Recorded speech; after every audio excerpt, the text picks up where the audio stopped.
Hay una pregunta en este análisis que es clave para poder identificar la naturaleza de los medios de comunicación digitales y por lo tanto su lenguaje, que es la pregunta que se hizo Lev Manovich en su libro El lenguaje de los nuevos medios de comunicación. Esta pregunta es: ¿cuándo se volvieron nuevos los medios de comunicación?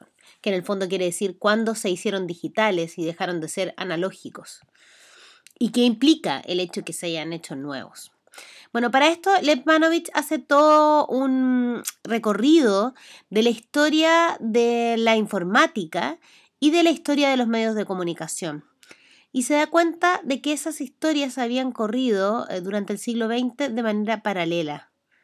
El desarrollo de los computadores y el lenguaje informático no había tenido ninguna incidencia en el desarrollo de los medios de comunicación, y por otro lado los medios de comunicación no incluían ni desconocían el desarrollo de la informática hasta determinado momento. Hasta que en algún instante de este desarrollo, ambos lenguajes, el informático y el comunicacional con su impronta cultural, confluyen en un solo lugar, o podríamos decirle también un no lugar, que es la interfaz. La interfaz se define como el espacio de contacto de la capa cultural que trae el individuo de su forma de comunicación habitualmente humana con todo el mundo de las máquinas, que desarrollan un lenguaje informático numérico que está desarrollado por expertos para que puedan comportarse máquinas a través de conexiones. Son dos lenguajes enteramente distintos que se encuentran en la interfaz. ¿Y qué es en concreto la interfaz? Todo el espacio, ya sea de hardware, es decir, de equipos, o de software de programación, que permite que el usuario, con su comunicación social habitual, pueda interactuar con este lenguaje informático, ya sea, por ejemplo, un diseño web, una pantalla de un computador, un teclado o un mouse, por ejemplo, que nos permiten entrar en contacto con el mundo informático. A partir de esta historia, Manovich entrega ciertas características o atributos del lenguaje digital. El primero es la representación numérica. ¿Qué significa que un lenguaje sea digital? Los dígitos son todos los números que tienen una sola cifra, desde el 0 hasta el 9. En concreto, lo digital toma dos de los dígitos, el 0 y 1, porque las máquinas no son inteligentes y solo pueden interpretar sí o no, presencia o ausencia de algo, y por eso el 0 y 1. Y a ese lenguaje numérico se traduce toda la complejidad del mundo humano. Y siempre es un conjunto de ceros y unos, ya sea una fotografía, ya sea un verso, ya sea un video, ya sea una planilla o una fórmula matemática. Todo confluye en el lenguaje numérico. Por ejemplo, aquí tenemos una fotografía que nosotros podemos identificar y a su derecha una fotografía intervenida.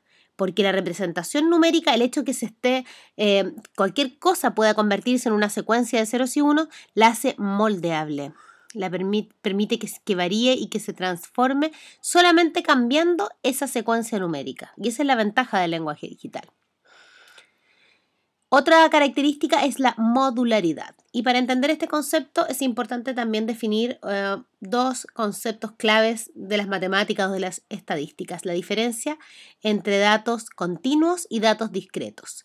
Los medios analógicos usan sobre todo datos continuos. Los datos continuos son los que pueden tomar cualquier valor dentro de cierto rango, aunque no sean unidades enteras. Por ejemplo, la estatura de alguien puede ser de 1,67 m, no necesariamente es 1 metro o 2 metros. Por ejemplo, el tiempo en ganar una carrera. Son muy importantes esas milésimas o centésimas de segundo. 2 minutos, 3 segundos y 2 centésimas, no necesariamente 1 hora, media hora, etc. Los datos discretos son, a diferencia de los datos continuos, los que pueden tener solamente números enteros por la cualidad de las cosas que ellos cuentan o enumeran. Por ejemplo, cantidad de asistentes a un evento. No podemos decir fueron 101,5 personas. Fueron 100, fueron 101, fueron 10.000, fueron 10.573, etc. números de cabezas de ganado, etc. Todo lo que es un todo indivisible representa una cifra de datos discretos. Ahora, lo que dice Manovich es que en el lenguaje digital se usan más que nada datos discretos y no datos continuos. Es decir, que los medios digitales son una colección, una suma de distintos datos discretos que están formados, por lo tanto, por unidades indivisibles entre sí, como píxeles que forman las fotografías, archivos o bits. Los píxeles es la unidad mínima de la fotografía. Más allá del píxel como el átomo no se puede hacer divisiones. A pesar de que para nosotros un píxel no tiene ningún sentido semánticamente hablando, pero sí para la conformación visual de la imagen. Los archivos o están completos o no funcionan. Cuando uno descarga un archivo y se corta la electricidad, el archivo ya no sirve para nada, es irreproducible. Los bits es la unidad mínima de información. Más allá del bit no se puede dividir más. Y eso hace que los medios de comunicación digitales estén conformados modularmente por unidades independientes, vinculadas, unidas, puestas en serie, pero que son indivisibles. A diferencia de los medios analógicos que están compuestos por datos continuos, ¿ya? Por ejemplo, si uno toma una película, esa película puede durar 2 minutos y medio, o la misma película 8 y medio de Fellini, que se demoró 8 cintas y media en rodarla, ¿ya?